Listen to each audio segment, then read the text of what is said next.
जय हिंद, नमस्कार, जोहार। सभी सैया साथी एवं आशा दीदियों का मेरे यूट्यूब चैनल पर फिर से स्वागत है। आज का वीडियो में हम देखेंगे विभाग की ओर से जो राष्ट्रीय वेक्टर जनित रोग नियंत्रण कार्यक्रम पर ऑनलाइन मूल्यांकन परीक्षा ली गई है। इसमें जो प्रश्न पूछे गए हैं उन्हीं प्रश्नों के उत्तरों को देखेंगे। तो ये वीडियो बहुत ही ज़्यादा इंपॉर्टेंट होने वाली है, तो शुरू से लेकर लास्ट तक ज़रूर देखिएगा। और अगर अभी तक आपने मेरा चैनल को सब्सक्राइब नहीं किया तो चैनल को सब्सक्राइब जरूर कर दीजिए, जिससे जो भी वीडियो मैं अपने चैनल पर अपलोड करूँगा उसका नोटिफिकेशन आपके यहाँ तुरंत पहुँच जाएगी। तो चलिए वीडियो को शुरू करते हैं। तो देखिए, जो पहला प्रश्न है इसमें पूछा गया है कि फलेरिया किस मच्छर के द्वारा फैलता है। तो देखिए, इसका जो सही आंसर है ना, इसका सही आंसर हो जाएगा ऑप्शन नंबर जो 2 लिखा गया है, क्यूलेक्स मच्छर। ठीक है ना, ऑप्शन नंबर 2 इसका सही आंसर हो जाएगा क्यूलेक्स मच्छर। ठीक है, अब आते हैं अगला प्रश्न पे। देखिए, यहाँ पे बोला गया है कि डेंगू, चिकनगुनिया और जापानीज एन्सेफ्लाइटिस कार्यक्रम की रणनीति के तहत क्या गतिविधि किया जाता है। तो देखिए, इसका जो सही आंसर है ना, इसका सही आंसर हो जाएगा आपका ऑप्शन नंबर जो 3 है, उपरोक्त सभी, यही इसका सही आंसर हो जाएगा। ठीक है, उपरोक्त सभी इसका सही आंसर हो जाएगा। चलिए अब बढ़ते हैं अगला प्रश्न की ओर। देखिए, जो अगला प्रश्न है यहाँ पे बोला गया है कि हमारे देश में मलेरिया और फलेरिया को ख़त्म करने का लक्ष्य रखा गया है। मलेरिया और फलेरिया को ख़त्म करने का लक्ष्य डेस रखा गया है, मतलब कितना ईस्वी तक। तो देखिए, इसका जो सही आंसर है ना, इसका सही आंसर हो जाएगा ऑप्शन नंबर 3 जो है 2030 इसका सही आंसर हो जाएगा 2030। अगला प्रश्न है, देखिए, इनमें से कौन सी बीमारी राष्ट्रीय वेक्टर जनित रोग नियंत्रण कार्यक्रम में आती है। तो देखिए, यहाँ पे पहला ऑप्शन है मलेरिया, फिर है फलेरिया, कालाजार, डेंगू, चिकनगुनिया एवं जापानीज एन्सेफ्लाइटिस। तो ऑप्शन में दिया गया है उपरोक्त पाँचों और सिर्फ फलेरिया। तो इसका सही आंसर हो जाएगा उपरोक्त पाँचों इसका सही आंसर हो जाएगा। अगला प्रश्न है, देखिए, फाइलेरिया के उपचार हेतु कौन सी दवा बहुत ही कारगर है जिसका उपयोग MDA कार्यक्रम में किया जाता है। तो देखिए, इसका जो सही आंसर है ना, इसका सही आंसर हो जाएगा ऑप्शन नंबर जो 4 है, ये इसका सही आंसर हो जाएगा, जिसमें लिखा गया DEC गोली एवं एल्बेंडाजोल, ये इसका सही आंसर हो जाएगा।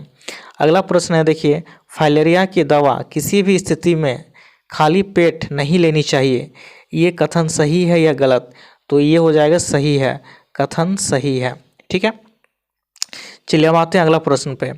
देखिए, इसमें बोला गया है, लिखा है कि मास ड्रग एडमिनिस्ट्रेशन कार्यक्रम में गर्भवती महिलाएं एवं गंभीर रूप से बीमार व्यक्ति को कौन सी दवा खिलाई जाती है। तो यहाँ पे देखिए ऑप्शन दिया गया है, यहाँ पे बोला गया है, पहला है एल्बेंडाजोल दवा, फिर है DEC दवा, फिर उसके बाद है DEC और एल्बेंडाजोल दवा, फिर कोई दवा नहीं खिलाई जाती है। तो इसका जो सही आंसर है ना, यहाँ हो जाएगा ऑप्शन नंबर जो 4 है, कोई दवा नहीं खिलाई जाती है, यही इसका सही आंसर हो जाएगा। ठीक है, अब आते हैं अगला प्रश्न पे। यहाँ लिखा है MDA में किस बीमारी के लिए दवाई खिलाई जाती है।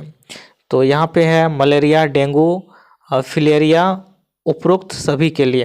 तो इसका सही आंसर हो जाएगा उपरोक्त सभी के लिए, यानी ऑप्शन नंबर जो 4 है, ये इसका सही आंसर हो जाएगा। ठीक है, अब आते हैं अगला प्रश्न पे। देखिए, अगला प्रश्न है, यहाँ पे बोला है कि वेक्टर जनित रोग वह होता है जिसमें डेस एक संक्रमित व्यक्ति से दूसरे व्यक्ति में मच्छरों द्वारा फैलता है, जिसमें मच्छरों को वेक्टर कहा जाता है। तो इसका सही आंसर हो जाएगा ऑप्शन नंबर 2, परजीवी सूक्ष्मजीव इसका सही आंसर हो जाएगा। अगला प्रश्न है, देखिए, यहाँ पे झारखंड में MDA राउंड कौन सी तारीख को मनाया जा रहा है। तो इसका सही आंसर हो जाएगा ऑप्शन नंबर 2, 10 फरवरी इसका सही आंसर हो जाएगा। अगला प्रश्न है, देखिए, यहाँ पे बोला गया है कि दिख रहे फोटो में इस बीमारी का क्या नाम है। तो देखिए, यहाँ पे जो फोटो दिया गया है, इस फोटो को देख के बताना है कि इस बीमारी का क्या नाम है। तो इसका सही आंसर हो जाएगा हाथी पाँव।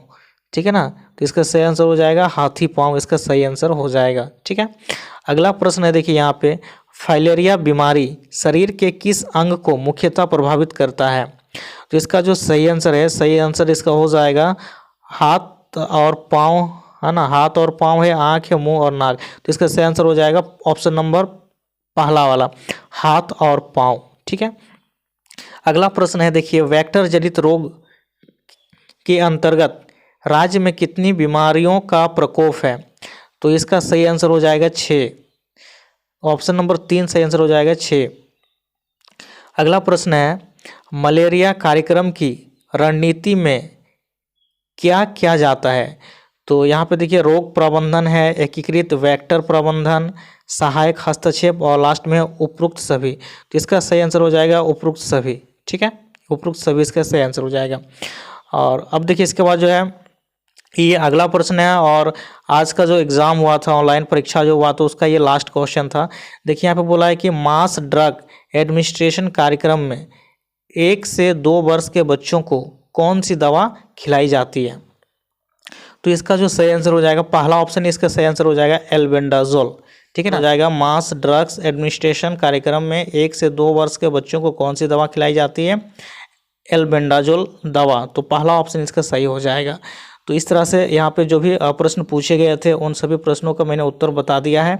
तो ये वीडियो आपको कैसा लगा कमेंट करके ज़रूर बताइए। आप जो है वीडियो को शेयर करने भी ना भूलें और लाइक कर दें, और चैनल को ज़रूर सब्सक्राइब कर दें, जिससे कि हम जो है आगे भी इसी तरह का जो वीडियो जो है आपके लिए लेके आते रहें। तो आज का वीडियो में इतना ही, फिर मिलते हैं अगले वीडियो में। तब तक के लिए जय हिंद जय भारत।